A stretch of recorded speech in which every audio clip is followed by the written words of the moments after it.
Good evening and welcome back to the Mancunian Way. My name is Martin. I'm your host. It's a Thursday night, so that means Thursday night chat, joined by the two legends, Ozzy and Pat. How are we doing, gentlemen? Very good, thanks, Martin. Happy Friday, Ozzy. Yeah, things are good over here. I just put a nice little comment in there. We are acknowledge it is Anzac Day over here in Australia today, so yeah, paying respects to those who served and those who continue serving our great country and New Zealand as well. Spot on, mate. Even though Alan will come in very shortly and wreck it, because he'll come out with his usual. Oh yeah. January 26th is Australia Day, or as he like to call it, Happy Invasion Day. Yeah. Good evening, Ozzy. How are you, mate? Yeah, I'm not too shabby. Thank you very much, Martin. And it's always good to see Pat. Likewise, mate. It's nice to see Pat on the Mancunian Way. Oh, we go. I put myself out there for good. Any publicity is good publicity, and if Martin can't acknowledge that, then I don't know. It's just. He's a very jealous man, Pat. I'll just have to start my own Pat True Blue City Fan TV channel. So, True Blue City, which is a good segue, Martin, because Pat will be on shortly, won't he? Yeah, Patrick will be on shortly. He's going to be True City fan, Manquay, City in the stands, North stand, South stand. I can't believe it's not Kipax. Yeah, that way. It's Pat. It's actually not a bad name for a channel, actually, especially if you went from Manchester. You can't believe it's not Kipax. You know what you should start calling it? Standards. Yeah, Standards FC. That's all I keep hearing now. Standards. Oh, Standards. Good evening to everyone in the chat. Blue Heart. I think there's a few people out there that love to have an uncle with standards. PC is in the building. Dash is with us, as he always is. Michael is with us. Congrats to Arsenal for their 3-in-a-row runners.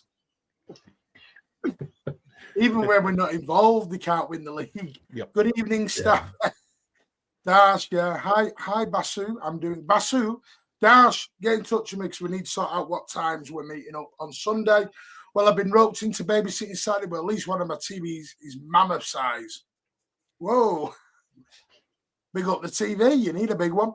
Very explosive Alan with lots of lava on the side. Alan, I don't know where he is. I think he's in bed. Yeah, as I said, being a public holiday, I wouldn't be surprised if he's decided to push a few more Zeds.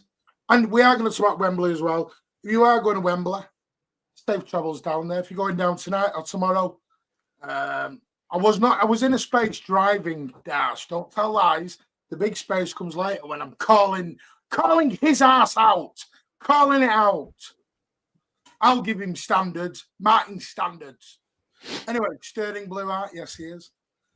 Good evening. Miami Soppy, how you doing, mate? If Alan's on, I reckon Martin will straight in with a slide tackle on it. I'm out. Waffle show tomorrow. Yes, the Waffle show is back tomorrow. It's going to be myself, Tone, and LB, 12 p.m. It's going to be on. So the Waffle show returns, but it's returning on the Mancunian Way.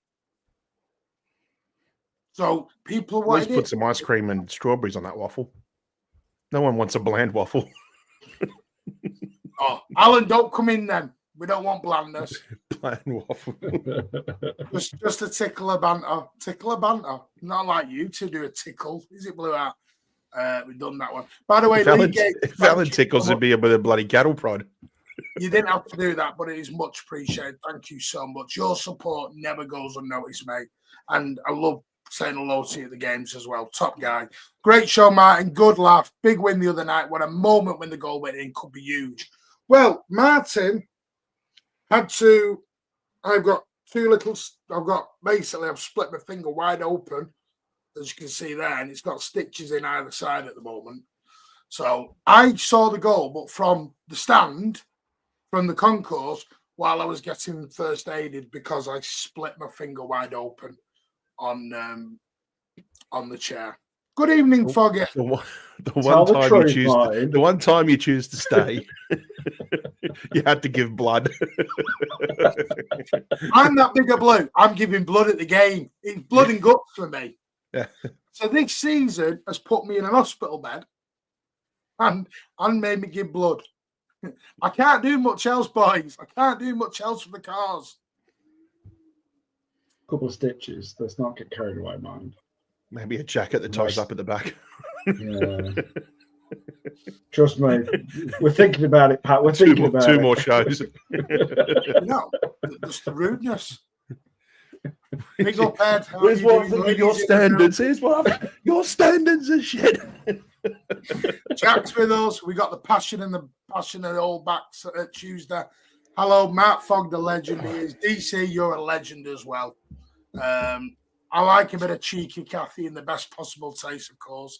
Pardo Oaks is with us. Alan's messaging me. What's he saying? You snooze button shit. Up there in 5. Don't know what he's saying. Oh, he's not even. Can we ring him live on that? Let's ring him live on that. This might end very badly. If he answers, just give him a Nunes. Nunes is in the chat as well. If he answers.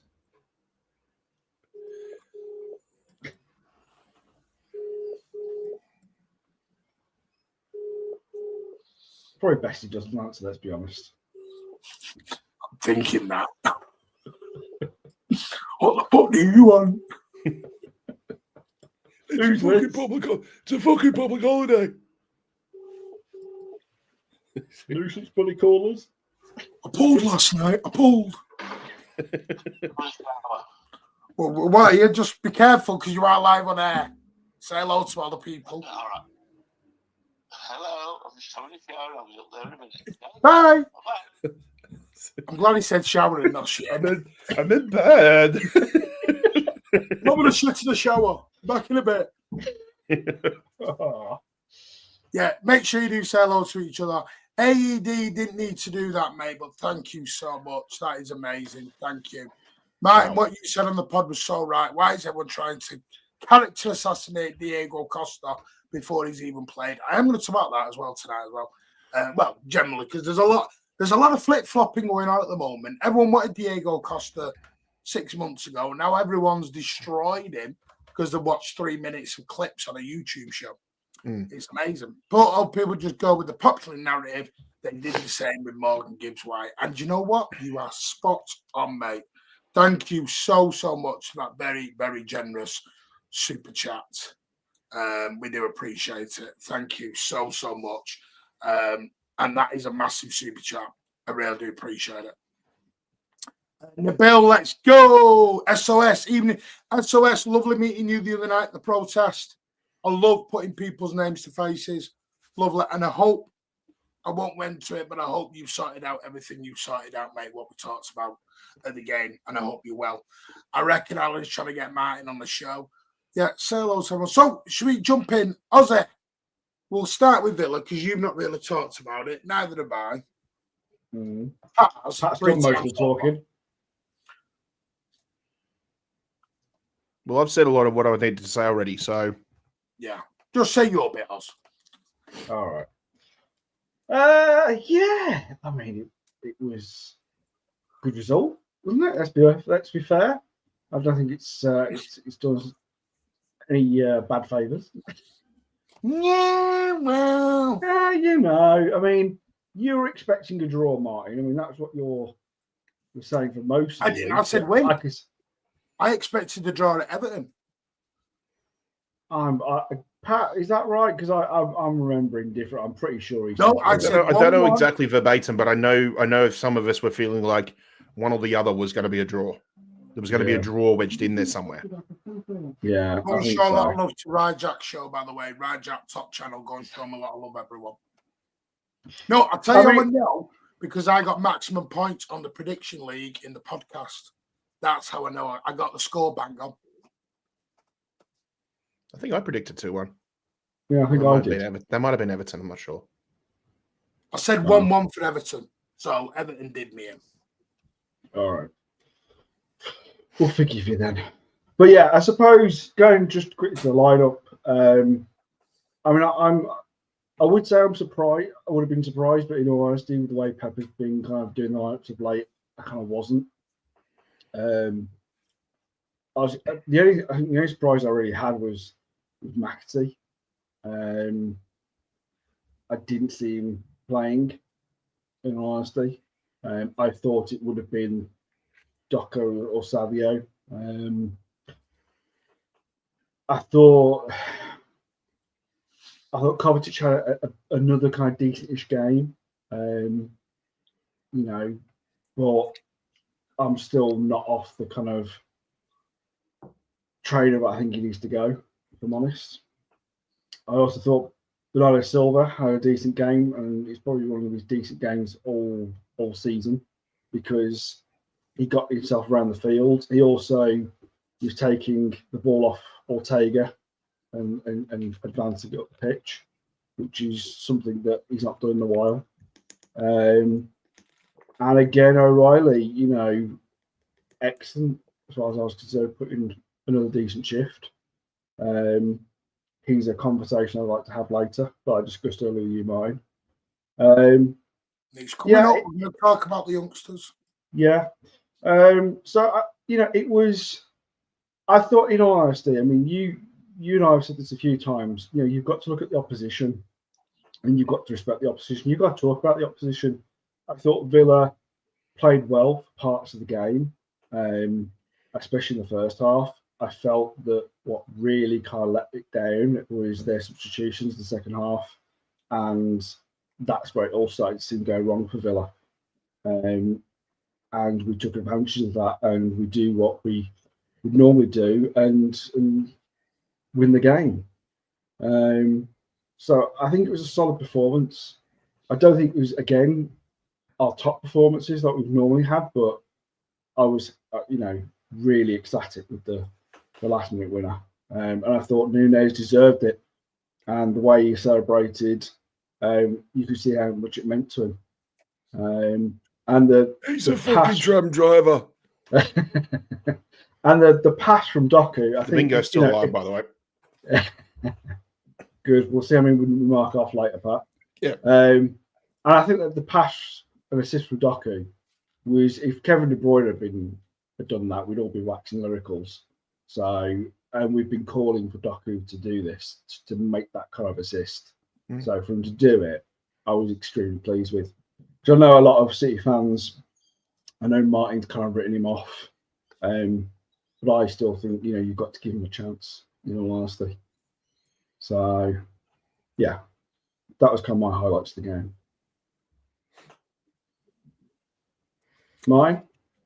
I was very pleased with the game. I'm loving the new tactics.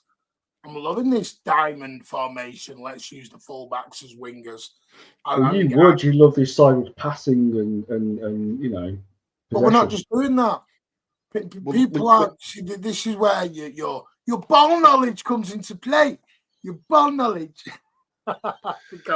No, the thing is, I think we've stumbled across. He's explained by Kushinov.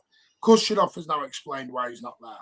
Because when you got O'Reilly and Núñez being able to push the way they're doing, it's hard to get a Kushinov into the team right now. I think the reason Doku, who I agree, I thought was exceptional when he's come on. The problem is you can't start Doku like that because then you're going to have to stop one of your wing backs. This is why I think when Doku may start, you might see a Rico start or somebody else start because you're going to lose what O'Reilly and Núñez are bringing at the moment because they're getting up, they're getting down. And we all know Pep loves a fullback. Same with the wingers. You look with his wingers, he likes them to get forward and back. Doesn't like them just to go the one way. He wants them to do both ways. And I always think, I've said this for many a year now, I think going back to when we had Eric Garcia in the back line, I think Pep wants to play a back three with two wing backs. Yeah. I think that's what he wants. I think that was the reason, all the way back to Walker and Ben Mender. I think that's what he wants to do. That's what it was meant to be. And that's what, but due to whatever it was, injuries. I get what you're saying because I think what he's planning on doing, Martin, is he's planning on doing with Haaland and Marmoush, playing in that formation is what he wanted to do with Jesus and Aguero. What we're saying here is No. we're seeing City before next season when we hopefully have 2 new fullbacks in. Yeah, I feel I can see why he wants a Kirkes and maybe a Frimpong or a Kirkes. I think he's going for the stability factor at the minute. Is it pretty? No. But when we won the treble, was it pretty? We had games where we were magnificent, the Real Madrid game and the Bayern Munich game, but they were more one-offs. When you look at the games in the league, we were winning 1-0, 2-1. We weren't rolling teams over and playing breathtaking football. It comes back to what you want and what your type of winger is, and that's a very subjective topic on what kind of winger you want. We can sit and debate this all day long. Pep's clearly found a system now that is working for him. We're 7 games unbeaten. We're scoring goals, and we're also keeping the back door closed a lot. Pause. I think Gavardiol and Diaz are actually a revelation together. I think they are. Do I feel for an Eco G? Probably a little bit. I don't think it's the end. I don't think it's the end for Kushnov. I just think the new signings, they're bedding in a little bit. My worry is when the rebuild begins in the summer, because everyone's wanting to buy, but they're also now wanting to keep everyone. So we've gone back into everyone stays, nobody leaves, and what do we do? I don't think Gundogan's going to leave. I think Gundogan, actually, the last 4 or 5 games has been exceptional. It's gone back to the old Gundogan. I think he really has. Whether he can keep that up, I don't know. But I don't think the idea is to play 38 games, in the league next season. Kovacic, I think, has been very good. I think he's been a very underrated signing for us. I think he's struggled in parts this season. Start of the season, he was getting man of the match after man of the match after man of the match for the first 4 or 5 games. He was doing really well in that situation. Obviously, he got that injury. Did it set him back?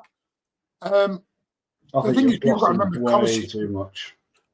Well, he was getting man of the matches, was it? That's factual. No, I'm not saying he wasn't, but he wasn't being relied on at that point. Of course, he wasn't playing every game. He was Aussie. The 3 players that had the most form coming into the season off the back of that preseason was Oscar Bob, Erling Haaland, and Kovacic.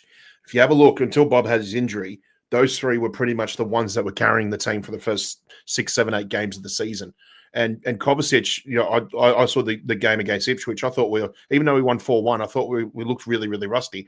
The only player that actually looked like he was consistently putting in a really good shift and actually performing really well for such an early time of the season was Kovacic.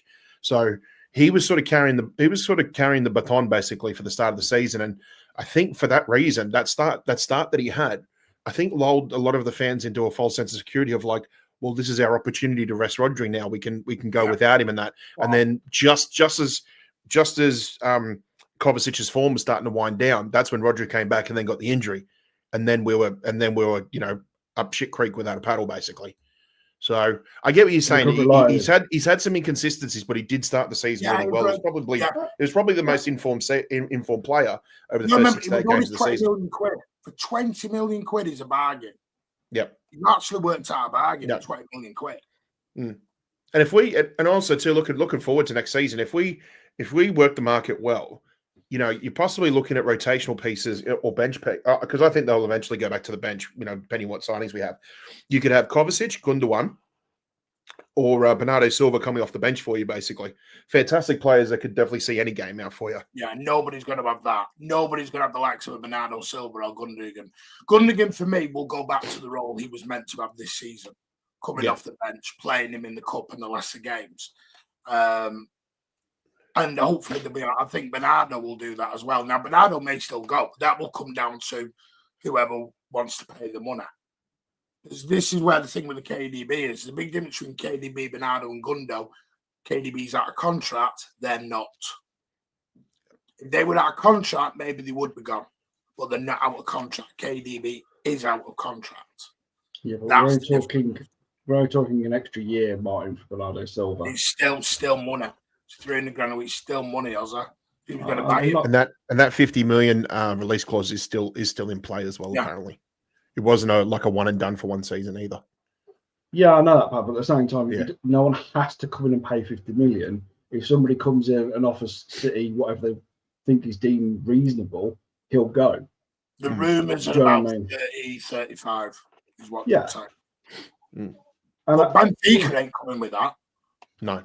I think I see where you two are coming from, and I respect it. But at the same time, the problem I've got is that you've got players where Pep is so, I think he's so attached to that we've seen that he will hold on and keep on playing them.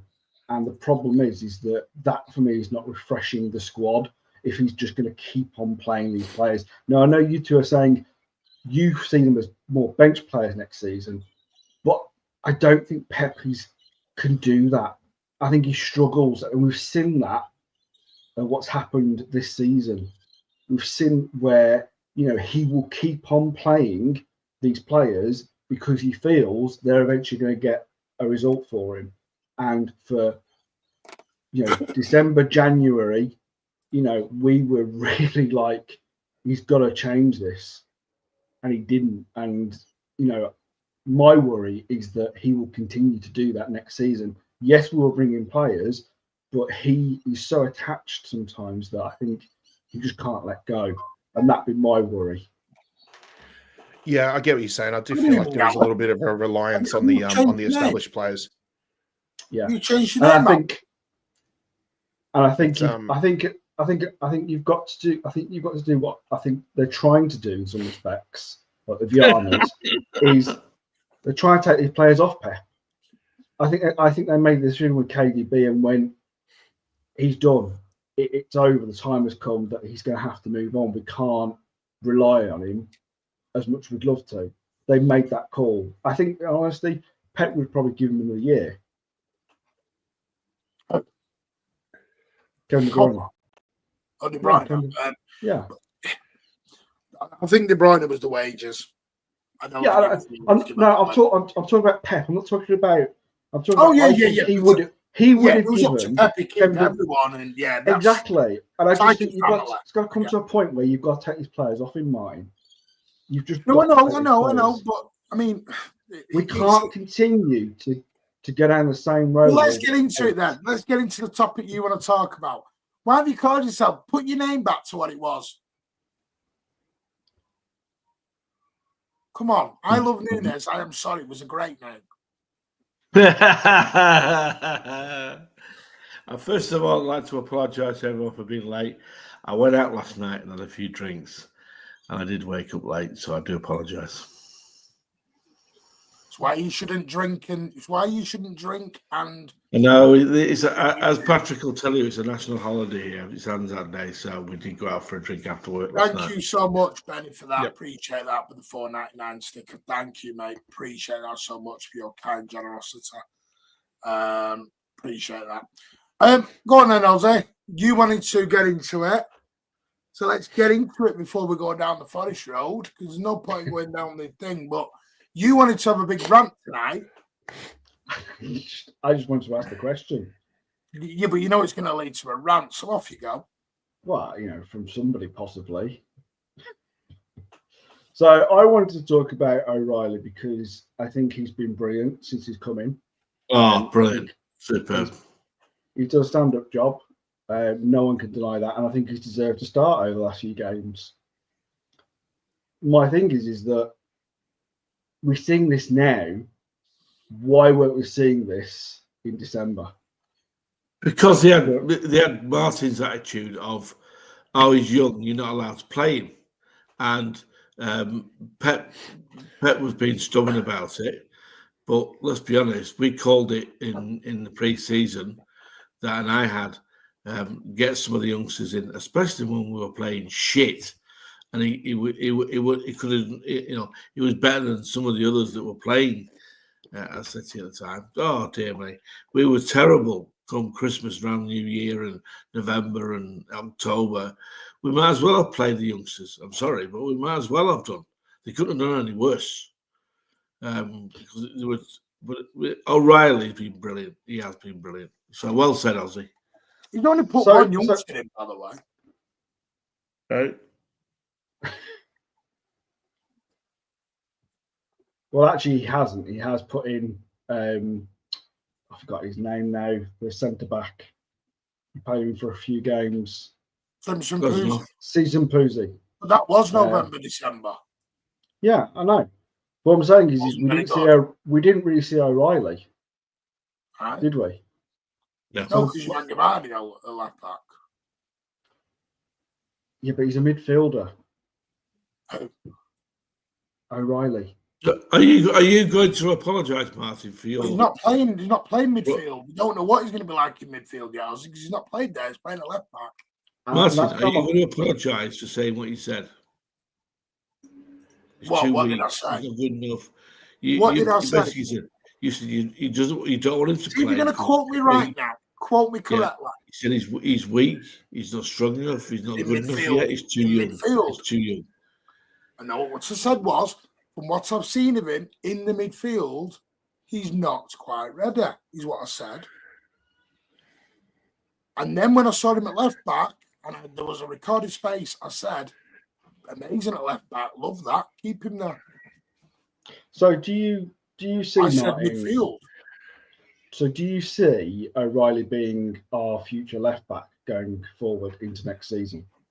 No. I don't know where. It's a difficult one. It will depend on who comes in.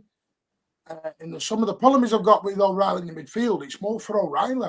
If you're planning to bring in all the names people want, where's he getting in? No. Just forget about who we could be bringing in for next season. Let's just talk about here Look and who now. we've got now. Because could you see him? I know, but Echeverry's not part of the squad really. So again, let's leave him because he's But we probably not can't going to leave play. him. He's a footballer. Yeah, but he's not part of the squad, is he? Has he played a single game for City? No. So let's just park him because he I hasn't. can't park someone we've signed. I can't say just park him. All right. Let me ask Pat because Is Pat, Aussie just Aussie's just referring to the run in for the rest of the season? He's talking about We're now, not thinking. yeah. We're not thinking from August onwards. We're just thinking That's where I'm confused. from now So till what's June, on July. it? Yeah. Yes. Are you factoring in Club World Cup as well, Aussie? Yes, I am. Because Yeah. I think you've also got to factor that in because my other question was going to be, can you see him playing in the midfield during that tournament? Pat, I'm going to move this over to you because I think Martin. I think yes, because first of all, I think some of the opposition will allow us to do that. I think quality of teams like, we've got Al Ain and Al Wydad and things like that, respectable clubs, but clubs that we should be able to do a fair bit of rotation and still be able to play some good football. So he has that on his side as well. I think every performance that he puts in now, whether it doesn't matter now whether it's good, bad, or average. I think it's not necessarily helping his stocks, but certainly he's putting up a case for definitely being a squad member for future seasons at City as well. So I think at the end of the day, put him in this left wing back inverted position not only shows his versatility because he's proved that, and he's backing up what he said about hey Blue Art. It sort of backs up what he said about how the younger academies are all playing, learning to play more versatile positions and things like that. But I think regardless of who comes through the door in the next transfer window, I think he's put himself in a position now where he can certainly be considered a squad member. And as time goes on, if he's able to develop in a way where he's not only competing against the wing backs to play this inverted role as well too, then maybe if he's continues to show more and more maturity, then maybe as time comes on, he might be given the responsibility of playing a midfield role or things like that. But again, the responsibilities of a midfielder are a lot different to what an inverted midfielder / wingback does at the club, does in the team as well. So for him, these are all just small steps, and he's taken them very, very, very, very well in his stride. So I think we could just allow this guy to just continue, trying to reach his ceiling, because as far as I can see, it's a really high ceiling. It only keeps getting higher based off the performances that he's doing right now. So I think it's very smart from Pep's side, where he understands that the responsibilities of a midfielder are way too much. It's way too much to put on the shoulders of a young academy player. And I think this is a good way to bet him in. And also too, it's just proving again what the I think you're muted, Martin. Just proves what the sort of like the mentality and basically like the sort of club philosophy at the moment about bringing these new players through and turning them into not just a great player at the position that they've grown up playing, but just becoming an absolute, multi-tooled, multi-skilled, utilitarian sort of player that can play almost anywhere across the pitch. So for him, for O'Reilly, what he's doing right now is absolutely perfect for his career, what he can do going forward at City, and also just proves exactly what this club is doing at the moment, basically from the ground up. Yeah, I suppose my kind of concern, and I'm just going to be a little devil advocate right now, is because you look at someone like Rico Lewis, who had a great season last season, came in, was doing so well, and then this season obviously hasn't particularly kicked on well for various reasons. Pepper's obviously had to move players around because of injuries and because of form and what's been going on this season. And we've been looking at and asking, we've got such a great depth of talent that coming out of the academy.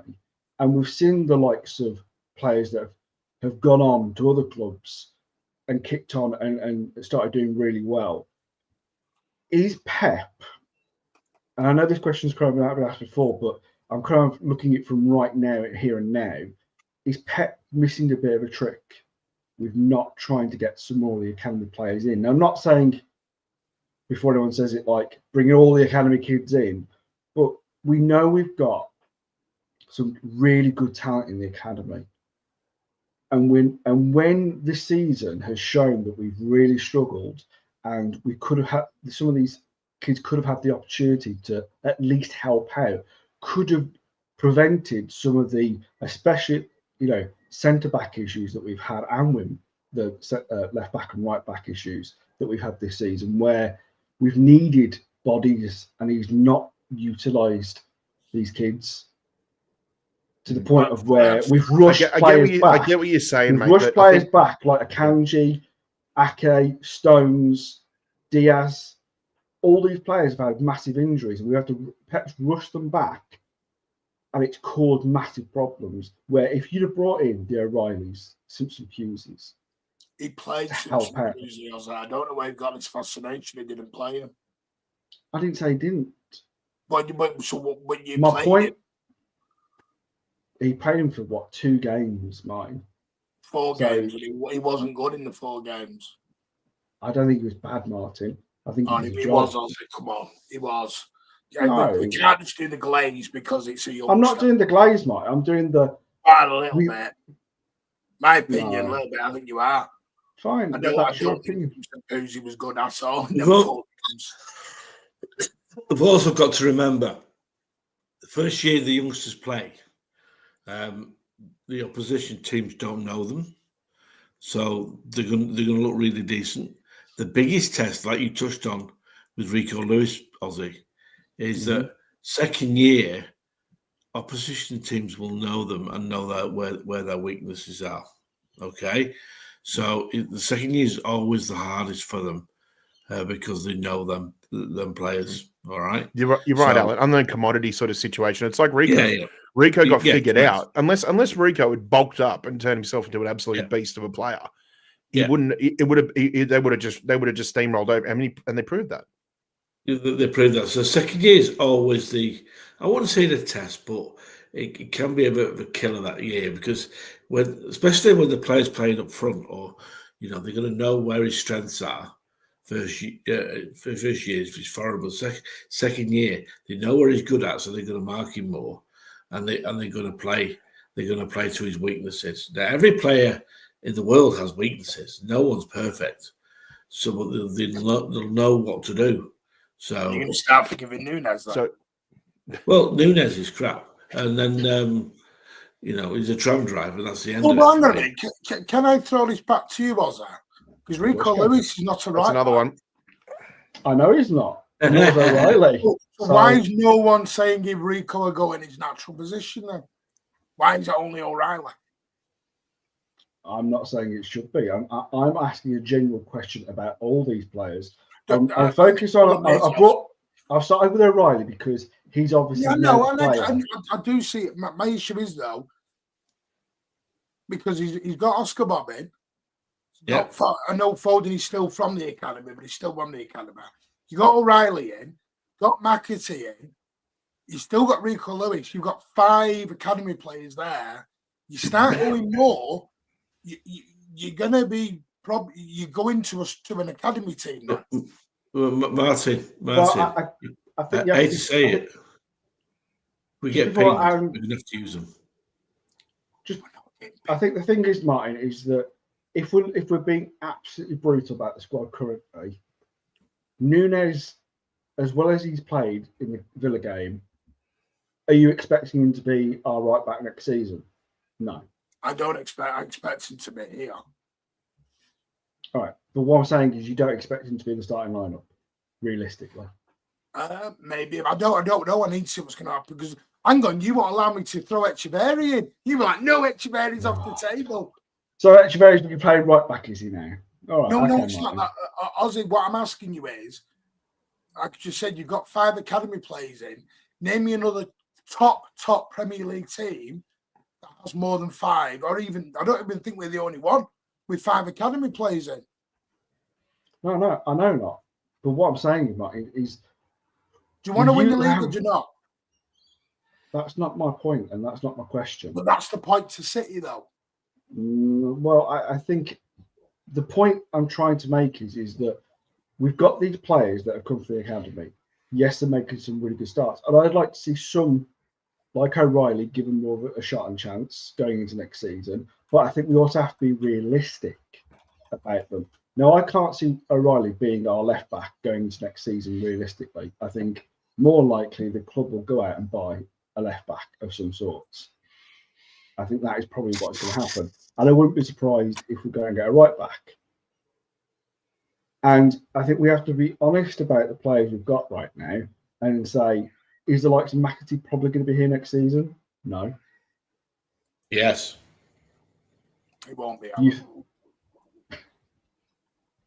He's out of contract in 2026. They're not going to let him go on a free when there's 4 or 5 clubs sniffing around him.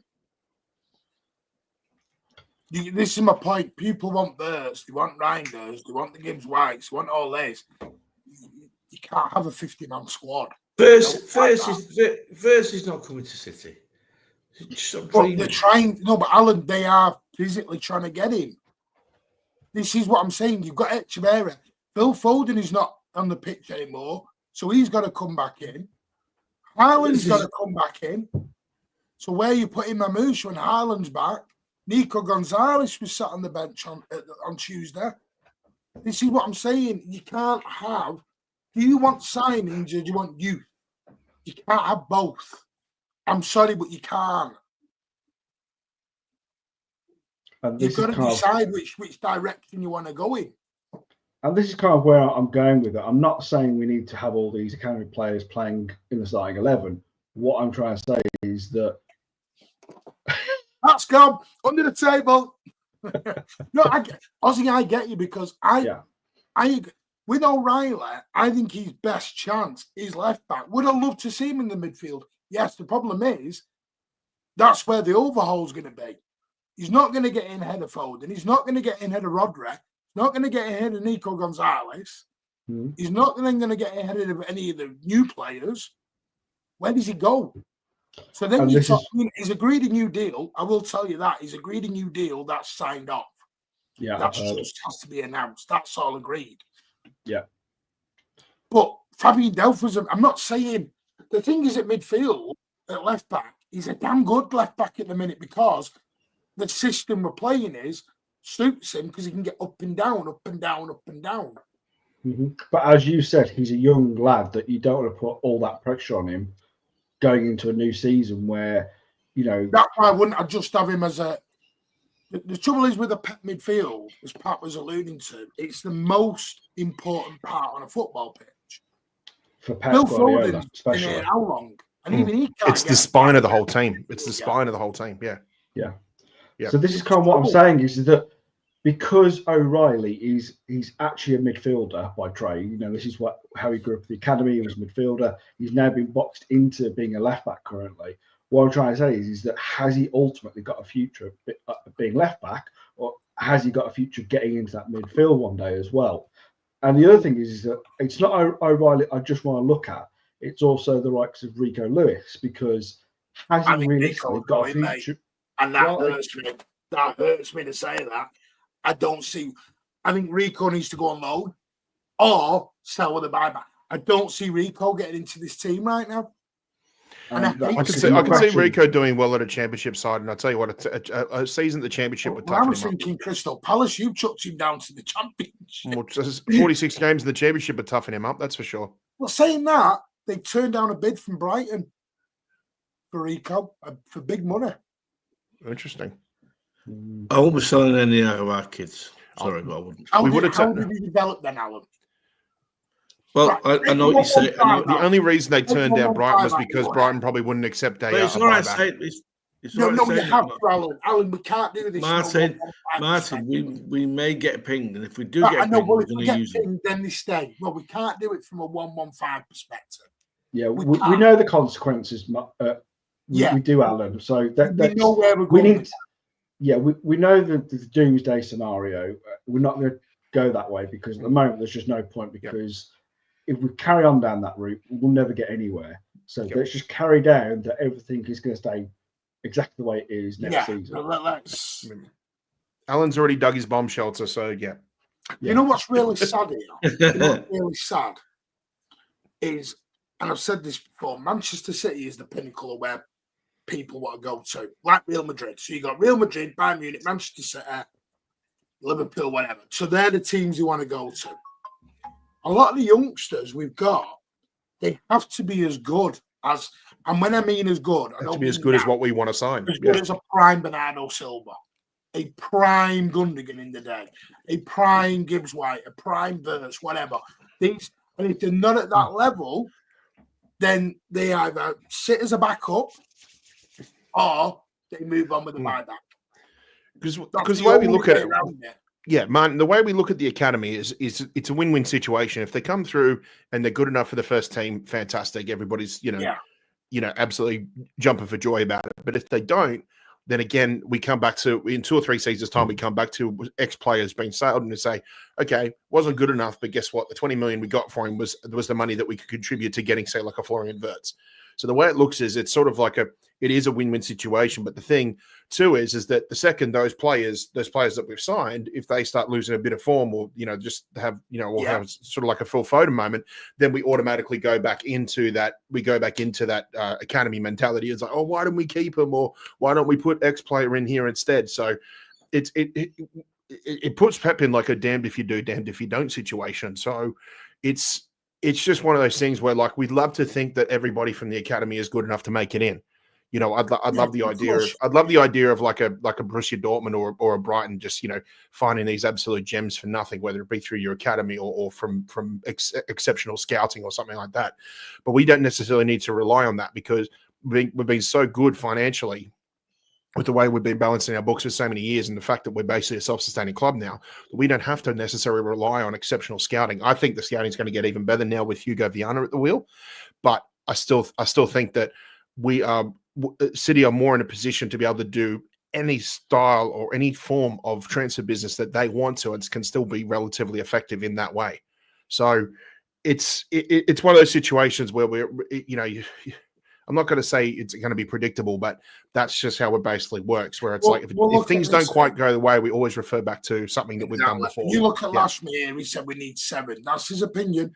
But he's got Rodri, Wirtz, Foden, Echeverri, Nico Gonzalez, Reinders, Gundogan. There's no Bernardo there. And Bernardo, by his comments today, looks like unless somebody bids money for Bernardo, he's going nowhere. So at the moment, until that bid comes, we have to presume he's staying. I think those wages keep him here. I really do. Until that bid comes, can't see anybody talking at the 300K. Yeah. And it won't be. Bernardo then comes. So Lakshmi's not even got O'Reilly into the midfield in there. That's because of so many you've got. And do you think then that this is possibly? Do you think then that this next season will possibly be a massive? And going back to what Alan said about second season and that sort of thing, like the second season is the biggest test. do you think Pep is almost in a way setting up Nico for the absolute ultimate test where, first of all, he's done a really good job. He's done a really good job doing what he does. Now it's going to be like, first of all, now you have to prove that you've developed your game to the point of where you can continue on with this form, because other opposition players are going to come after you now. They're going to understand how you play. They're going to find your weaknesses and things like that. I think It's not only that weight he's got to carry on one shoulder. Then the second weight on his other shoulder is, oh, by the way, we've got Cambiasso in, or we've got Kirkes in. Now you've got to fight with them for the left wing back inverted role as well too. So it's going to be, it's like, I support the guy 110%. I think he's a great player and there's a great career ahead for him. But this is going to be the sternest test for him next season, in the same way that it should be for any player who's hit the ground running in their first year. Yeah, it's such a difficult conversation, because I'm totally with you. If it was down to me, I'm like, right, Ozzy and Al, you want the academy kids and you want them rolling. But what I don't want them to do... Do you, Martin? Do you? Yes, I do, Alan. But I also realise this is not City from 1995 anymore, Alan, where we're bringing in the likes of Michael Johnson and Willow Flood and Nick Fenton. But we're not that club anymore, Alan. The thing is that you go back a good few years when Chelsea were kind of at the top and they were winning leagues. They lost the likes of Mo Salah and Kevin De Bruyne, who had come through their academies. Yeah, Musiala as well. By the way, when Chelsea fans look back at Rose Street, they must be like, idiots. Oh, could you? But my point is that imagine like a Chelsea let him go 11. It'd be unbelievable, especially the midfield and attack would be absolutely unreal. Might do that one day. That'd be absolutely. But that's the thing, is that we are now on top of the pyramid. We are now where we've got our academy, where Chelsea's academy was and still is to some respect as well, where we are producing some fantastic talent, and whether they make it at City or not, they make it somewhere else. And we only have to look at the likes of Cole Palmer, Morgan Rogers, who have gone out there and haven't made it City for various reasons, but have gone on to have great careers at other clubs. And that's something that City can turn around to any youngster that he's thinking about joining the academy and go, this is what we do. You can be part of this project where hopefully you will becoming the next Phil Foden, or you'll go on and have a great career somewhere else. Yeah, exactly. Mm-hmm. Look at Morgan Rogers, because I'll be honest, the way Morgan Rogers played on Tuesday night, I'm not bringing. I mean, I know it's only one game and all, but O'Reilly locked Morgan Rogers up. You won't like this, Alan, but Cole Palmer has been, like Pat said, some have found him out this season and they've gone, you're getting no space, mate. We're going to stop you. And they've stopped him. And that's where this is the difference between that level and that level. Because that level there is top, KDB level. Yeah, your top echelon, Salah, all them. They find a way. David Silva used to have 4 players around him. And he used to just chip the ball up himself and get round all 4 of them. And you're like, how's he done that? That's the difference between world class and the strikers. The thing is, find a way.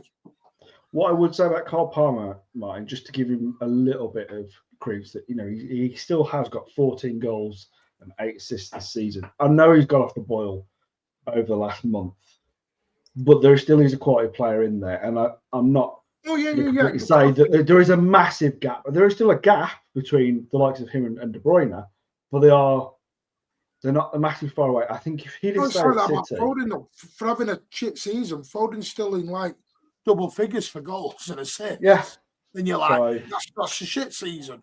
So what's it going to be like in a great season? Yeah, it's it's a debate. Cole Palmer. Hang on, Cole Palmer is a quality player. There he goes. He is, and we let it. He we don't say we let him go. We didn't. He chose to go. We can't say no. He wanted to go. We can turn around and say no. He's staying. So what you do? You just keep a player who don't want to be there. No, mate. Last time I remembered, he played in the Charity Shield final game, scored, and then he went. And then asked to leave. And what have we always said, and about the club, that if a player wants to leave and he can go out there and find the price tag that City are willing to sell him for, then he goes. That's always pretty much been the stance since the club has taken over. Is that if players I want just to be need here, to they say go. this, sorry, but Foggy Sorry. has again come up trumps with the 10 gifted memberships. And I do apologise. I didn't want to interrupt. I was trying to find a gap somewhere I was trying to find that David Silva gap or KDB gap. I couldn't quite find it. But you are a legend. Big up Foggy in the chat. If you receive one, massive thank you to the legend that is Foggy. And this is like every show stuff. The guy's a legend. Big up. Definitely. Also to MCFC for that huge super chat, Lee Gates. And I know how much that is because I converted to MCFC. Thank you so much. I did too. Yeah. Bennett, Yeah, thank you as well. Yeah, it's the trouble with this youngster thing is we're looking at it from a subjective point of view, aren't we? We're all looking at it from a very emotional, I know Alan is. Alan, you have this real heart thing for the youngsters, and I get it. I totally get it. But you've got to admit, you turned on a few this year. Rico being one. You were all naming the pub. He'll never turn on Rico Martin. He was Never naming turned He's one of his own. He's one of his own. Mate, I've never he's a Ratcliffe lad from near Bury. I've never turned on him. He has struggled though because he's too lightweight. Do you want to come on, Andy? Invites there, mate. Let us know and we'll get you on. Come on, Andy, jump on for a bit, mate. Buster Phillips, Martin Buster Phillips. That was before Ozzy started supporting us. Anyway, is that Calvin's dad? You don't remember Buster? You know, I'm still that young. Hey, Martin. all I can say is Stevie Redmond. Martin Buster Phillips, the first £10 million player. Can we do this show in black and white? Yeah, Stevie Redmond. Ian Brightwell, David White. Start playing the piano like a jaunty tune. See, but that's the point. Lakshmi, that's a great point. No one will bid for the old farts or pay any significant money. They won't. And you can't cancel a Bernardo contract on $300,000 a week. A Grealish contract on $300,000 a week. Martin, you mentioned Bernardo had said something today, but I've not seen it because I've just woken up. But could you tell me what he said, please? He just said about that he's basically looking forward to next season. He's talking as though he's going to be here. Good. He's never leaving. And that's fine, Alan. That's not a problem. He's never leaving. He will, Alan. And I would still not be shocked if he leaves in the summer, if I'm brutally honest. Oh, here we go. Who was this again, sorry? Bernardo. Oh, I'm not saying no, I think he stays. So don't come at me. I'm not coming at you, Martin. I'm just pleased he's not. Are we sort of missing? Go on, Ozzy. Anytime, mate. Are we sort of missing? Are we sort of missing a trick here because the players that we feel like should be eventually on their way out will gradually move out anyway? Because if you look at the pattern of which those players that we'd be talking about, are they going to stay? Are they going to go? Are sort of similar to how a lot of us think the transfer business is going to be over the next couple of seasons, where I don't think we're going to get 7 to 10 players in this transfer window. I think we'll get 7 to 10 players in over the next 2 or 3 summers, in my opinion. Yeah. Because look at it this way: KDB's out this season. Next season, it's John Stones and Bernardo Silva. The following season, it's Akanji and Ake. It's Akanji, Ake, and I believe Kovacic as well. I believe Kovacic is out as well too. Oh, and don't forget Gundogan is out as well too. So, so sooner or later, all these players that we mentioned about are they going to stay? Are they going to go? They're all gradually going to be filtered out anyway. So I think that goalkeepers. Sorry. And we haven't even touched the goalkeepers. No. That's a whole different kettle of fish. That. Yeah, but, everyone's on a meltdown. I just think in terms of. Sorry. Everyone's on a meltdown on the new goaler. Everyone's shit now. Yeah, sorry, Martin just wants his Costa. He really does. And he wants. He wants his goalkeeper. I want Trafford. I want to be Gary Vayron. Can I get that? I thought we were just asking for everything. I want James Trafford. By the way, everyone can have a go at this Gibbs Whitey shit. Fine, but it's not going to change club stance on it. It's up to Pep and the people in the positions that they will choose the players. If you don't like them, tough. No, but the thing is, Terry. Hang on. No, Martin, did Alan just say something sensible? That's right. Has the world gone mad?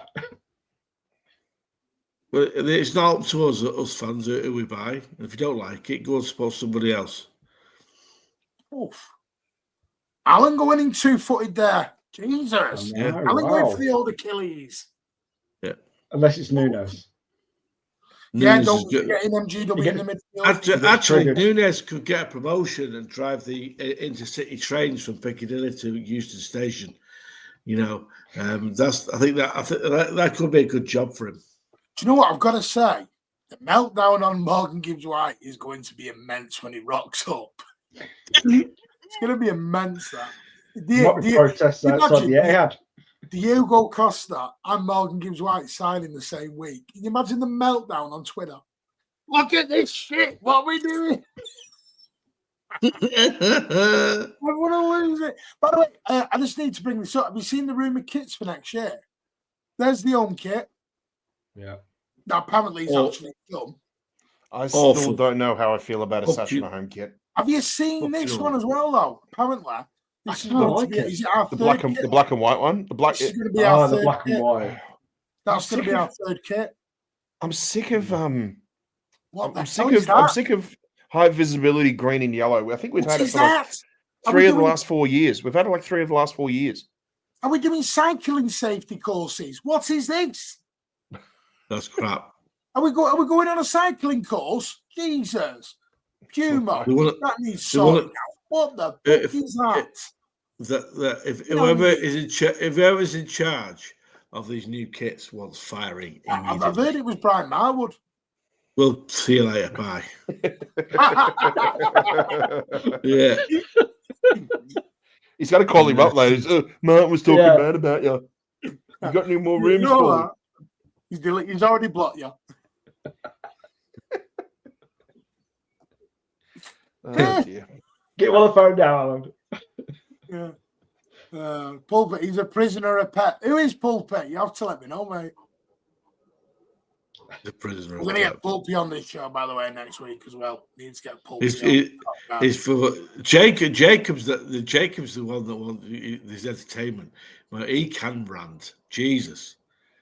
He has quality rants. Right, it takes a lot to beat Rick. He rants over everyone, though, Jacob.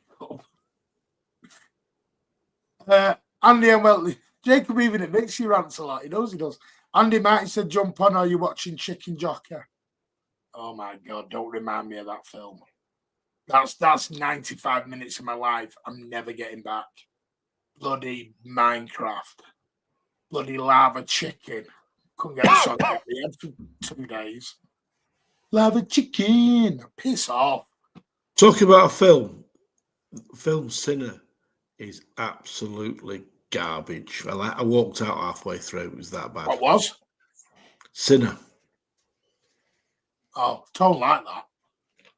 Tone went to watch it, but he told me he rang you last night. Imagine being at the back of a darkened cinema or something on a date with your bird, and that you just hear some old fella walk out. This is in the darkness. This is shit. This is shit. They actually said it. The cinema is shit. Did you go on your own? Your seats are dirty. Your popcorn shit. I was with Dave, and we both looked at each other. This is. You went on a date with Dave? No, I didn't go on a date. I went to the cinema because the cinema is about 100 meters from my house, right? So I went in the cinema and watched the film, and it was called Cinema. And it's still too far away. And it was it's shit. It was fucking shit. Those kids are brother. After that one, the kids vile. Hard to swallow. Is it? Oh, well, past the watershed. We need to get a suntan for that third kit. No one's happy with the third kit. They're not happy with it. Just what is it? Humour. Is it black? Is it that black one? Is it a black one? No. Well, I think the black one is meant to be the away one. If that black one comes, third one, Alan. That's the colour. Third. Do you know what I'm getting? Do you know I'm getting a feeling of that grey and that green one, getting a little bit of the. Is it the 2000-2001 silver kit? Yeah, I'm getting a little bit of a vibe of that. yeah. That's when we had. Because didn't they have? You know Didn't they what? recently? What Didn't they is have a this? few months ago? Didn't they have a few months ago? They had something about they put a thing through to City fans about designing next season's kit, whether it's going to be third or fourth kit. And I think the front runner was a remake of that 2000-2001 away kit, the silver one with the lime green sleeve tip, and the other one was navy blue. And I wonder if they're doing an offshoot of that on those colors. Keep in mind too that what we see a lot of the time when they speculate what they think a kit color isn't exactly what it turns out to be. Do you remember when the Chinese New Year kit came out that year, or the Dragon kit came out last season? When the first photos were leaked, I think there was some with Jack Grealish. You couldn't disguise what the Dragon was. And everybody, at least everybody that I speak to over here in this part of the world, we all thought that it was a leak for next season's like away kit or something like that. But it turned out that it was just a Chinese New Year kit. And I still think, and this has happened before, where we speculated on certain kits, and they turn out to be either some sort of special dedication fourth kit, or they end up being the away is the third, or the third is away, vice versa. So I don't know. I got a feeling this might be some sort of fourth kit, some sort of fan inspired or fan voted artwork or something like that. So I'm going to wait and see. But my hype is for the hopefully we get that black and white St. Mark's sort of almost homage sort of kit, because that thing looked absolutely spectacular. Yeah, I agree with that. The black kit looks very, very good. The black one. Are we allowed to say that word, by the way? Yes, no, you can't. You can't. You've been cancelled 20 times. You've been cancelled 20 times this year, and you still come back. We can say that, but not in the context you've just worded it like. Oh, forgive it all, man. I was just joking. Can we still say that word? What? The colour black? Yes. It's a black kit. God's sake. The colour white as well, believe it or not. No, stop, Alan, you're making it worse. Jesus. Oh dear. I think we can say though. I'm just really going to quickly try and move on as quickly as possible. Move on quick, someone. Actually, please. Martin, I'll send you that kit if you can post it to everybody, because some people out there may not be aware of it. Alan's back. Yeah. Did you say back? Did you say back or black? Oh, you start. I don't remember though this year's kit. I don't remember seeing really anything of that until pretty much it was coming out. There was a lot of the. I think we always get a lot of these leaked rumours of kits that are going to come out, and we barely any see them. I mean, some of them are absolutely brilliant, and they're fan made, obviously. But sometimes you just think, why are Puma not looking at some of these people? Because sometimes the fan made ones are absolutely amazing. Oh, God, there is a fan made one being used. I know, but that was an AI, wasn't it? A bit of a gimmick. I don't think that's. No, it has been used. I don't know who's won. It's the 26-27 season though. That's right. It's the following. Yeah. No. This is the one you're on about. I know what you mean now. You're on about this one. The one I just. That's gorgeous. Look at that. If you took about it, it's the collar that makes it. The collar that makes it almost regal in a way. If you took away the Etihad, you could wear that to a bloody country club. Like, if you took away the Etihad, that would look more like a polo shirt. That's just. I like colors. Beautiful. Cheers, Andy. Go and give MCFC Pubcast a lot of love, as well as Rajat, Not in My Lifetime, and everyone else who's with us tonight. Bye, Alan. Bye, Andy. Go back to sleep, Alan, says DC. DC, Alan says, can he have your number? He wants to WhatsApp. He wants to slide into the DMs. Yeah, but that black kit is, you know, sometimes there's when certain kits come out, you're like, I don't care if I have to pay full price for this at the start of the season. I'm not waiting until the end of the season when they're discounted. And you know what? You won't get one. That's one of those ones. That black and white kit, if that came out, I'm in. Anyway, is there anything else anyone wants to wrap up on the kits, youngsters? Anything? before we move to something I want to talk about coming up. Because the Blues are off to the Etihad South again at the weekend. Are you going, Martin? There's a bear shit in the woods. Means we're going to lose, but yeah, all right. Yeah. I'm going Every there. time he goes. I'm going to Wembley and I'm going to Southampton away as well. Oh, yeah. I am. Yeah. I went to Southampton when we got the 100 points. It's great. Alan, bit of bad news. DC, she doesn't give her affection freely. Sorry, mate. Then again, it won't bother you because you are used to sliding in for money for your women, aren't you? Anyway, Good night, everyone. Bye. Martin. So, I just read it on the toilet. Just laugh, Alan. Just laugh, Sorry. Alan. Anyway, everyone's got a camera. Do you tell them? Do you tell them this shit? Don't go get me. Ozzy's gone. Ozzy's on the floor. Yeah.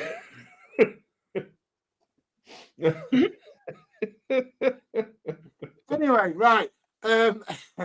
Let's get back. Wembley, Sunday, 4:30 kickoff. How are we all feeling?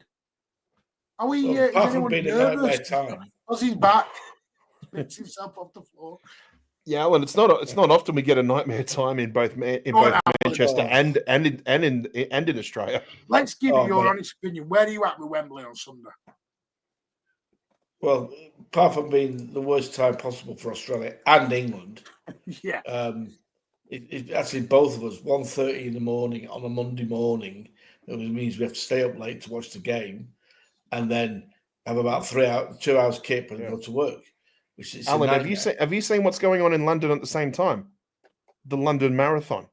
Yes, Oh, I'm geez. leaving at It's on the 7 a.m. same day.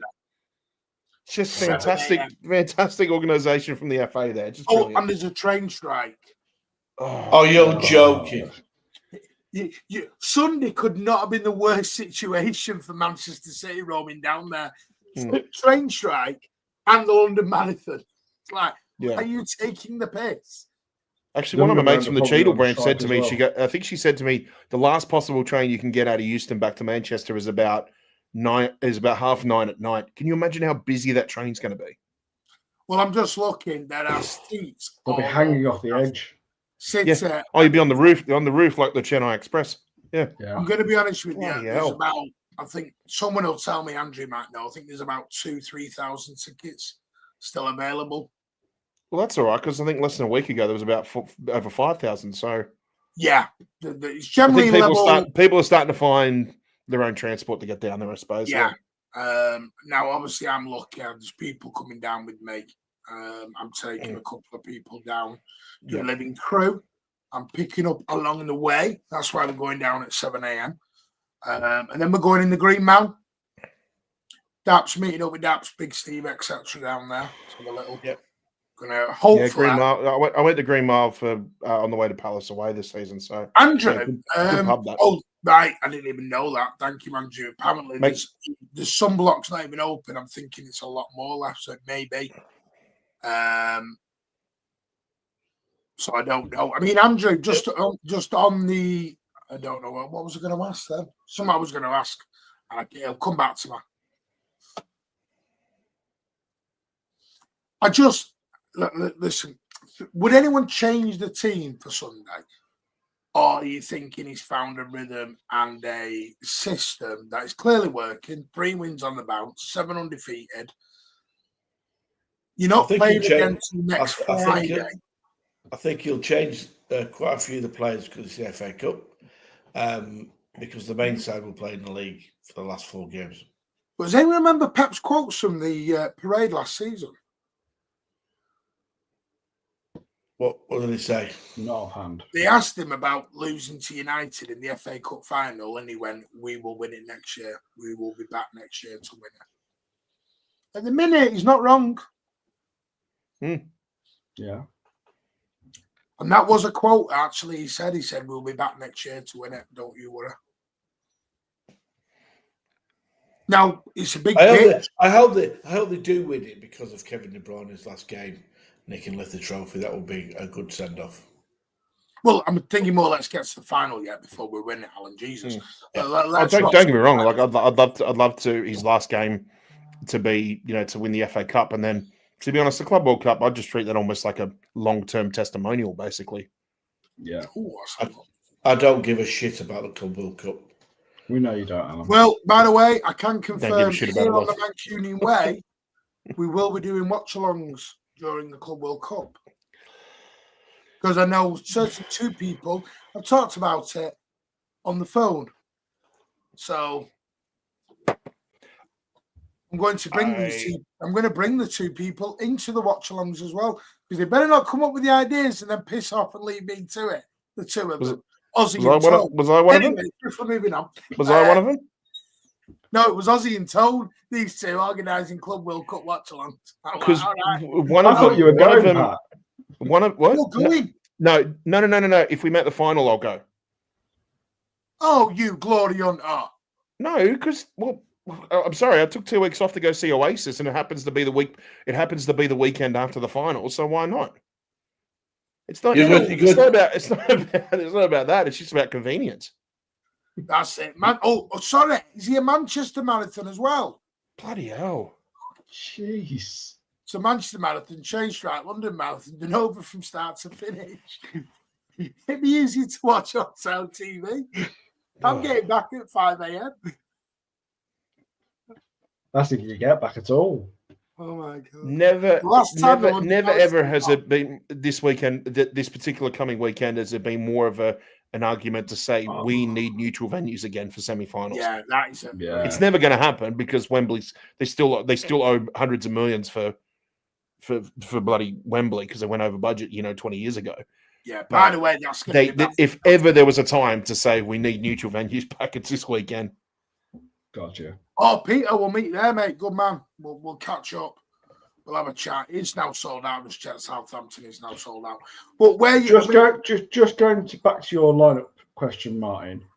I can see him making a change. I can see him possibly bringing in the likes of Doku or Savinho because I think is when Doku they off the bench. And I'm sorry to open the Doku debate. Currently, yeah. Yes. This is not me hating on Doku because I know everyone's really took this Doku thing to you. Everyone's got into the camp. If you hate him, you don't. And if you talk bad about him, you're a dickhead.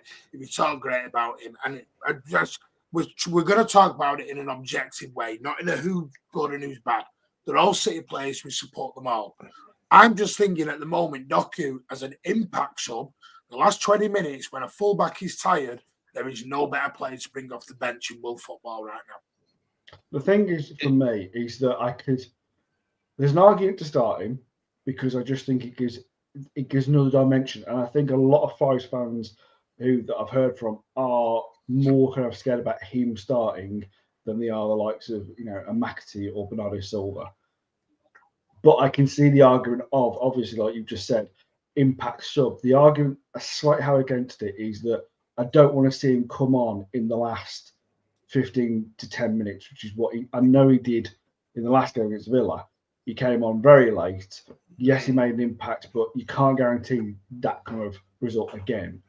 So I wouldn't want to see him come on any later than 20 minutes left in the game because I think he has got to have more of a run in the game. So there's arguments to both, in all honesty. That's me. I think playing on a slightly bigger ground too will help us more than it will help Forest as well. Maybe not initially in the game because I still think that they will play and hope for play on the break when they get the opportunities. But I think Doku would be a perfect situation to bring in with 25, 30 minutes to play because he will expand that pitch. He will look for one-on-ones. He will look to try and beat his last man and things like that. So I think if we can, I think the big thing for us is how much space if Mamouche is able to find a bit more space. And I think if he's able to play a bit more towards the last man and be able to kind of maybe start doing a little bit more of the things that we know Haaland can do, then I think Mamouche might be in an opportunity here to actually play to perform really, really well.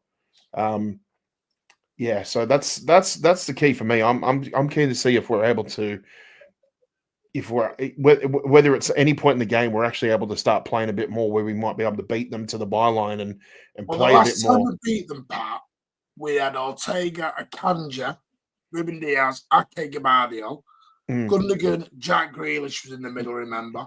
It was a very unk lineup, yeah. Kevin De Bruyne, Jeremy Doku, and Haaland. Oh, that's right. Shit, I was at that game. Yeah. But obviously, we brought Cat Walker on at half time as well. So obviously, Cat Walker's not playing because he's not hit. No.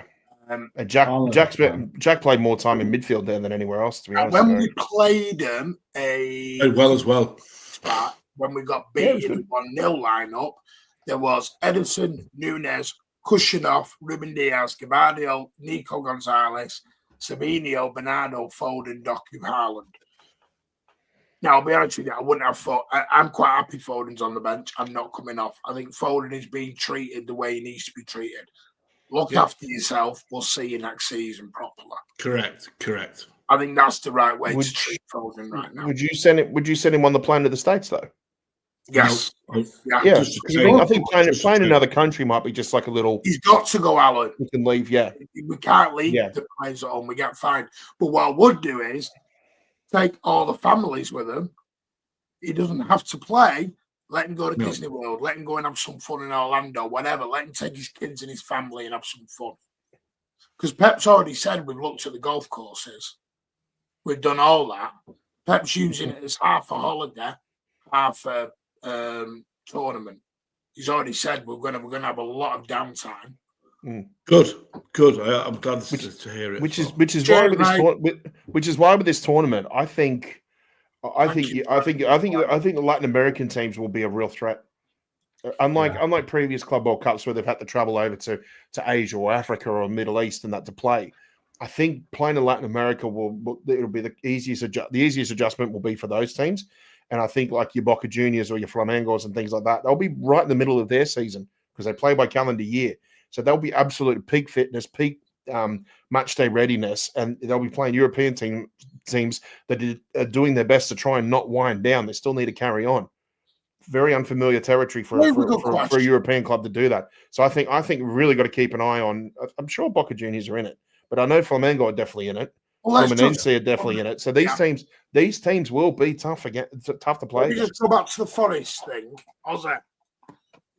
Because Steve says Forest will be easier than Villa. I disagree with that. Yeah, I mean, this is. I think you kind of have to put the two games aside because, for Villa played well. In all honesty, as I said earlier on, I think Villa, it kind of changed in there in the second half, and then when they brought their subs on, I still thought that it did. It was a bit surprising, but I still think they played times. That's what surprised me. Yeah, but I also think I think the subs changed the game from that point onwards. But I think with Forest, I don't think we can rule Forest out, if I'm honest, because nobody mentioned Chris Wood.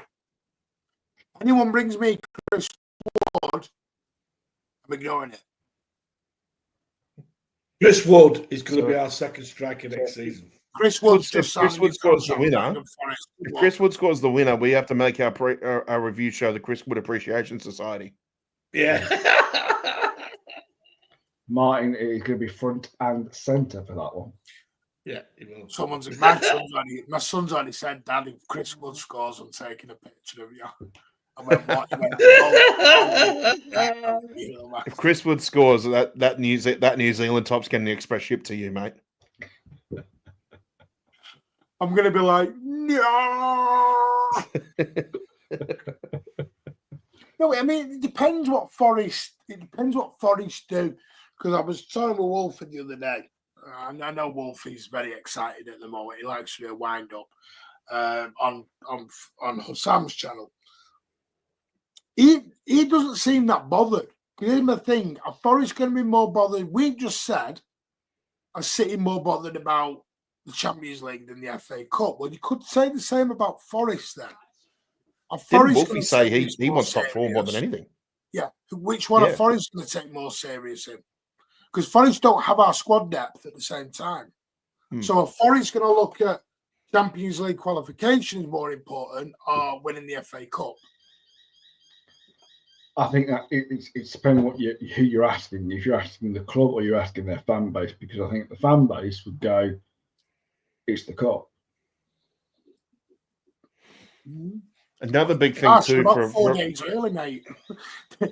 Dash has got there 4 days early in case of all the issues down there. It's got a tent already outside the ground. I mean, I'm going to be watching Gibbs White with a massive thing on Sunday. You can't base it on one game over the season. No, I already well, think Gibbs it's a White will bit be in the better. shop window, Alan. He'll definitely be on display. You could say. Yeah. Yeah, De Bruyne does not want to leave Man City. He doesn't have a choice, mate, I'm afraid. It is what it is with him. He don't get no choice. I'm What are afraid. you talking about? What are you talking about? Kevin De Bruyne, by the way, this has come out 16 minutes ago from the Crossy Daily Star, so you can take that with a pinch of salt. Kevin De Bruyne has reservations about participating at the FIFA Club World Cup to avoid an injury that could jeopardise a move to another club, and he's eager to conclude his City career after the final Premier League game at Fulham. While Guardiola would prefer De Bruyne to be involved, the midfielder hopes club bosses will understand his situation. Now, I did say that. I thought that was going to come. I really did. He is right.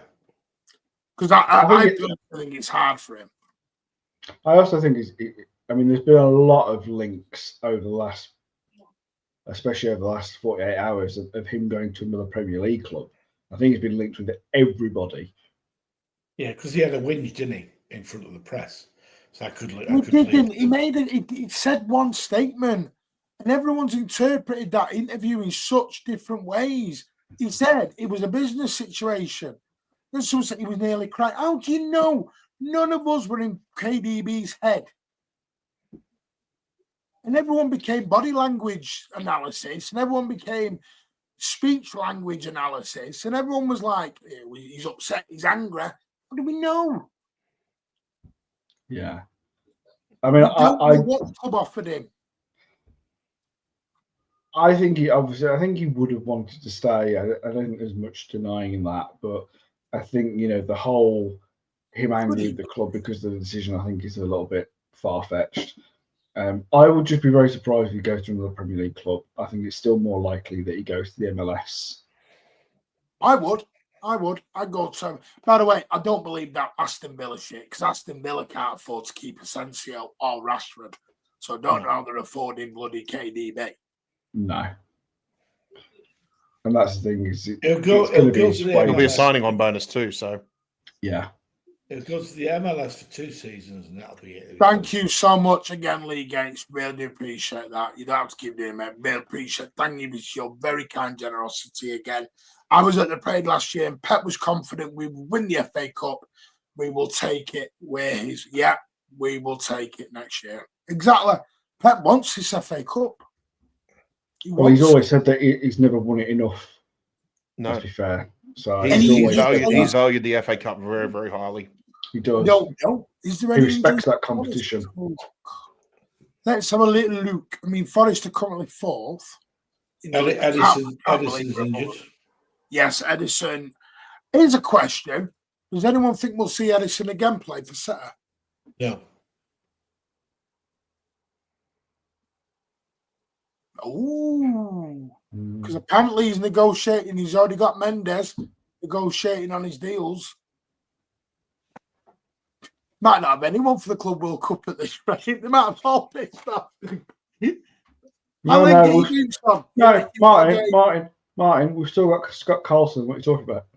Yeah. No, his contract's up this summer. Yeah, they'll renew it. I bet they don't. I bet you they do. I bet they don't. If we concede any goals at the Club World Cup, Alan's going to be like, "I told you we should have bought fucking Trafford." Listen, I hope they do. It's easier to buy 2 than it is bloody 3. No, but in all season, would you? I mean, I don't know. It's a weird one. Because Forest they got a great win, 2-1 with Forest. I'm just going to see if they've got any injuries. Nottingham. But what would you do? Do you think Edison will play again for us? They have got 3 injuries. Like that. I mean, we're so close to the end of the season now. I think we're already hearing about a few people who've got knocks. I mean, Bob has just recently come out saying that he's got an injury, and they're not expecting him possibly back until the end of the season. But I think it's one of those where I think it's unlikely we'll see him. If I'm honest, I think it's just getting ready for next season. Share on the screen. Just have a look. Why is that? Well, then she got off camera. Right, according to this, is out. Looks like. Well, the same potentials this weekend, but on April the 17th, they were not with the group and still carrying some problems. We have to assess them. It's going to be day by day. And he's got a calf, shin, and heel injury, 25%, and is currently being assessed. Moira or Silva is out with an ankle injury, so that's a big blow for them. And Jota Silva is out as well. They're the 3 names.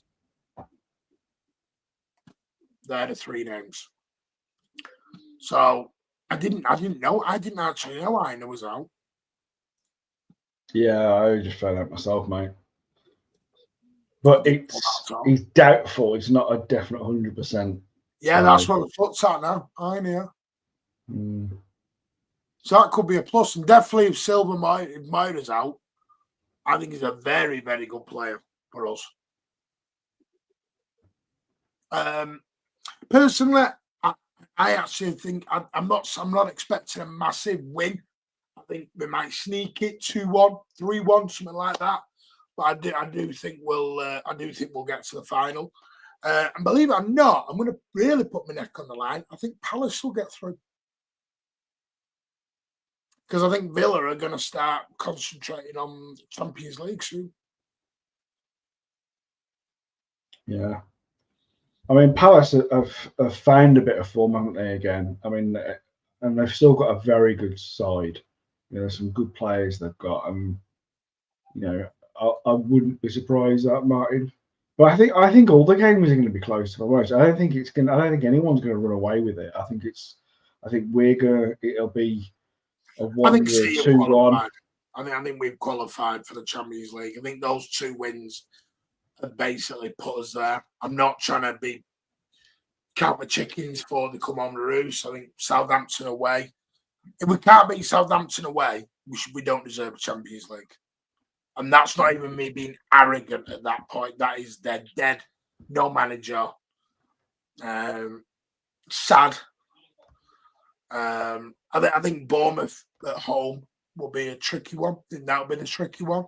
But I think Wolves at home. Wolves are on a good run though, so that's could be a lot to say. But Villa are on a good run. I just think we'll make it. And I think Villa. I just fancy us and Crystal Palace in the final. Don't know why. Just got a sneaky little feeling of a City Palace final. Yeah, no, it's not a bad chat, Martin. And you're right about the league. I mean, it feels like the last 2 games were the games where we really needed to win to kind of secure that Champions League spot. It's now on the onus of everybody else to try and pull themselves to get to the Champions League spots now. I think the most likely club to miss out is probably Chelsea at this point. Yeah. So I have one of our. It's not cut and dried for us. We need to win every game. All right, can I ask you an even better question? Have you seen the news today? Which I did hear the other day. Pep is now back with his wife. Good. They are going to give it another go. Good. So those rumours of Pep's wife being the tactical mastermind is obviously true. No, but apparently they are back together, and I'm very, very happy with him. I've not heard anything on Reinders at all. Reinders talks all gone quiet. there's been more meetings over with Forest and Porto. Did in the he? last Did week or so.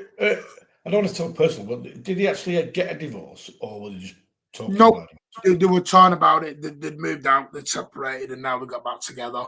So maybe this will be the end of his contract, 2027. Yeah, Moves on. He probably. does his 2 years and moves on after that. That might be it. That might be the arrangement they come to. But I'm going to say Pep has looked a lot happier the last few weeks. Obviously, it's his private life. I don't want to go too much into that because we don't do that here on this channel. But he looked really happy on Tuesday night. He looked more animated and thing than I've ever seen him in a long time. Yeah. But maybe that is it. Who knows? But as you said, mine, it's not. I think we need to speculate too much on that. Yeah, I'm just happy he's happy. Yeah, no, definitely. So appreciate that, mate. Thank you very much, Jordan Toon for life. Yeah, we did some of that earlier.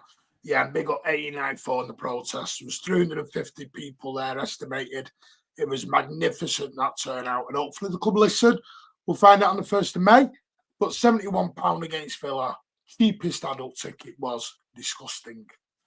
Hopefully they listen.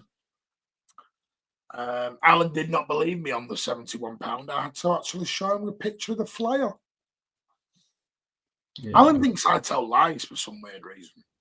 You do. Matt Goldbridge reckons Pep will leave. Yeah, well, Matt Goldbridge will be upset this weekend when his team get beat. Pep Guardiola's going nowhere. So don't listen. If you're taking your football advice off Mark Goldfish, then sorry, you've got a problem. Yeah. I wouldn't trust Mark Goldfish to look after me goldfish. If Mark Goldbridge told me it was raining outside, I'd go to the window for a look. How can you ever trust an ex-copper? See you later. How can I trust someone who makes money over doing a fake football thing? He's a Forest fan. And he's made money at United. He's a Z-lister actor. He acts a role. And to be honest, I have respect for him because he's made a living out of it. He's made a very decent career out of it for himself. But he's a character. So Andrew, don't take it seriously. He's done. Listen, he's the reason a lot of people are doing this today. I'm not. I'm doing it out of actual love. Because unlike Goldbridge, I go to games and always have done. But hey, I don't pretend to support another club to make money out of it. But he is very effective as what he does. And he's, so I can't criticise him for that. I just think he chats shit. He's taking advantage of the naivety of society. Yes. Chelsea play Newcastle. Yes, coming up. Newcastle have got Ipswich at the weekend. They were virtually down anyway. I think Ipswich are I think they've got to have a 20-goal swing somewhere to even get anywhere. They've got to win all the games and have a 20-goal swing somewhere. And Wolves have to lose all their games. Yeah. And by the way, Wolves are one of the most informed teams in the league at the moment. Yeah, they've won the last 4. Yeah. Southampton away is confirmed 3 p.m. Thank you. Villa winning them, so it was a good win. Anything else you boys want to chat about tonight? Anything at all? Open floor for 5 minutes. Did Alan hear about McAtee going to United? What? What? I take it I have heard. Hey? He's been linked. They've been linked by what the Okay. No. Come on, Cade. Right, they just let you know the Imperial is open on Monday morning at 1:30 for the game, and we and the Man City supporters clubs are in the function room on level 1 because the Vermin are downstairs watching Liverpool.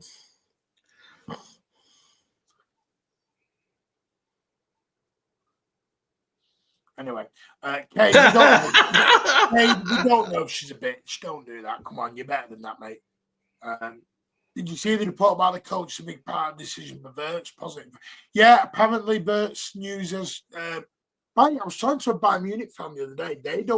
They're thinking they're not getting him now. They're really less confident. Who's that? Bayern Munich fans, they're getting less and less confident they're getting him. I still think. It's the Leverkusen don't want to sell to him. They don't want to become like what Dortmund was to Bayern like for 10, 15 years ago. just this sort of feeder club I because they honestly took advantage. believe- They took advantage of their lack of finances, basically. I still think it's Madrid, you know. I still think Madrid's going to be the major competition in this. I still agree think with you. Alonso rocks it. I I'm think curious it's the to see. Alonso thing. I'm curious to see what sort of business Madrid want to do because that signing on bonus for Mbappe was a big. Took a lot of finances out of their coffers, basically. So I'm interested to see exactly what they do. I mean, the fact that they've already Trent's already on the way in, he's going to come in for free. I wouldn't be surprised if maybe they consider getting other players in for free as well, because I think that the amount of money that they spent signing Mbappe with that signing on bonus, I think it has a ripple effect on what they may do for the next 1 or 2 summers. It's funny, wherever Mbappe goes, the team turns shit and don't win diddly shit. You wanted to buy Mbappe. No, I didn't. Sorry, what did you call him? Mbappe for about 5 years. Mbappe, pal. The thing is, listen, Pat, wherever he goes, it's all about him. And we saw that at PSG, and we've certainly seen it now, where they've done diddly shit with him. So the part is just a diddly shit, mate. At the end of the day, he's just an Instagram model for the youngsters. That's all he is. Crap. okay. When we were on Man City on TV, he wanted to buy him. He was desperate to buy him. No, I did not. Mbappe. He loved Mbappe. The thing is, Pat, is realistically, where does he fit into that squad? Because, I mean, they've got a really talented youngster, the Turkish kid. I can't remember his name. Yeah, it's just like, where does he... I mean, if he sees Wirtz coming, I think he's going to realise the writing's on the wall for him. Mm. You know, so... It's crap. It's crap. Who's crap? Mbappe. Oh, we're not talking about Mbappe. We're talking about Arda Güler, the young Turkish midfielder they've got. Yeah, who, by the way, I would have him at City. I would, and that's what I'm saying. I think if there's another thing I need to confirm, because someone got bid on this the other day. City are not trying to buy Pedro. I just want to put that. I saw something. I don't know where about this that the other day. I was like, they're not trying to buy Pedro. Do you know what? There was a I don't know how Alan saw it. There was a report on Optus Sport the other day, because they come up with these weird ones as well too, that apparently we were interested in Rashford. Oh God! Did you see that? It's crazy. Yeah. It was like a few days before we played Villa, and it just popped up out of nowhere. And of course, they put the Australian price tag on it, which makes it look even more bloated than because the Aussie dollar is double what the pound is. But I was just like, are you kidding me? Like, I think it was 126 divided by 2. That's 63 million pound. Yeah, I saw it. Where the hell did people get this from? I just thought, over my dead body. See you later. Then he resigning too. I don't agree with divorce. That's fine, mate. It's your personal opinion, and that's entitled to it. Football used to be a working man. It did, and sadly, that's changed. Have you seen a long time ago?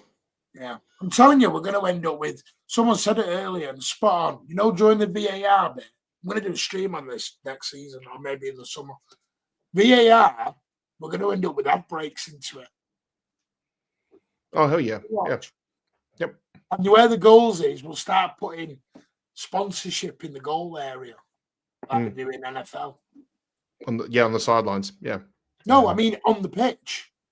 So, like, we're in the end zone for NFL, they have Gatorade. They'll do that across the pitch in the box. Penalty sponsored by whatever. This VAR review was brought to you by. Wouldn't it be good if this VAR review was brought to you by Greg's though? It would be great. It'd be bloody brilliant. These bloody do you know what it is? Here it is. We hate the idea until it becomes something that we absolutely love. Like if it was Greg's, we'd all be like, yeah, go on. Let's talk about the partnership with Nico Gonzalez and Rodra. Maybe I'm listening. I'm excited to see it. I'm excited to see this whole rebuild. Good evening, Dash Mash. Better to be late than sorry, mate. We do appreciate you being here. Hopefully get you on soon. Next week, Thursday, we've got a special guest joining us next Thursday. Keep an eye on that one. Pat, True City Man, was going to join us, but he's got a meeting with his oncologist, so he sends his apologies. He has been busy, and we wish him all the best. And he is sorting out his trip at the moment to hopefully get his operation. And we send him much, much love. Vert's coming as sinner, Goldfish a character. Yeah. There's loads, and everyone has been amazing tonight. I just want to say, this has been one of the most enjoyable shows we've done in a very, very long time. It really has. It's been very relaxed. It's been we've just flowed through the show very nicely. Really enjoyed it tonight. And that's because of you guys in the comments and these three legends here on the panel. And I just waddle along as I am. And you waking me up when I overslept. Well, who needs an alarm? We are back tomorrow. I hope Rich is listening to this. Yeah. Wait, hang on. Who the fuck is Rich? Where was he? He was sending me pictures of him in Italy a few weeks ago. Where is he? He's in LA now. He's on his way to LA. Where have you been, Alan? Buddy, I was doing. No, I think he sent me pictures of a tram in, I think it was Rome or somewhere, with Mancunian on the front of it about a week and a half, 2 weeks ago. And that's the last time I heard of him. I tell you, he has been texting. That Martin, Leo Turner. I don't know. He's been debating with Leo Turner every day about politics as usual. I know that because he tells well, me. we're not moving off that, Alan. We're not talking sponsorship on here. PGML sponsored by Specsavers. Hey, nothing wrong with it. People in charge of it. I agree with that. Yeah. You don't judge anyone. It's people's opinion. Imagine if he had sponsors VAR. That's Liverpool. Can I just say, don't forget, if you haven't managed to watch it, go and watch Blues Down Under episode 1 from Wednesday with Pat, Ozzy, Nick, and Keely. They will be back next Wednesday at 11:45. Well, we'll see. Probably be a bit earlier. Are you on another show before now? Just need to clarify. If it floats your boat. Not really. Yeah, if it gets to go on another show. If it gets the audience not into rinse and repeat either. Yeah, if it gets to go on another show, I'll consider it.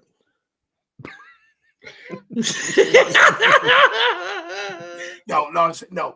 They're all fine. Everyone's fine to go wherever they want. No one's thing. We don't want. No, what it is, and it's not that Daps is mint, and we always work with Daps. Daps is a legend and a good friend. We don't want the people to listen to the same stuff half an hour later. That's all. We want to make sure you're getting good, fresh content. I'm just surprised, mate. I never get asked out. I don't. You're getting your own show. Well, you was. So you went, no, give it a miss. Oh, there we go.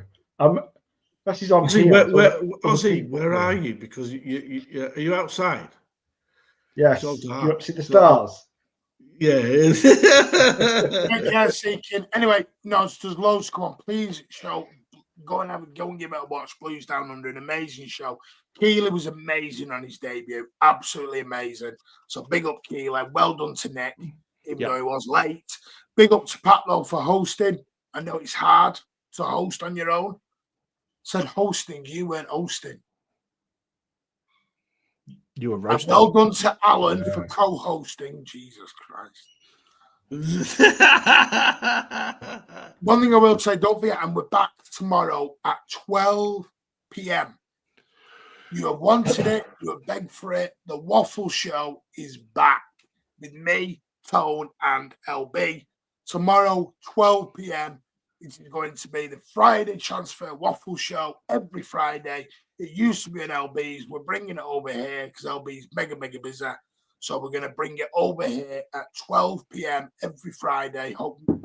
Should be every Friday, touch wood. But if not, it will be on a Friday at 12 p.m. at 11 for 1 hour, and we'll do it. It's going to be a great show, a great laugh. Cannot wait for it. So please share that around.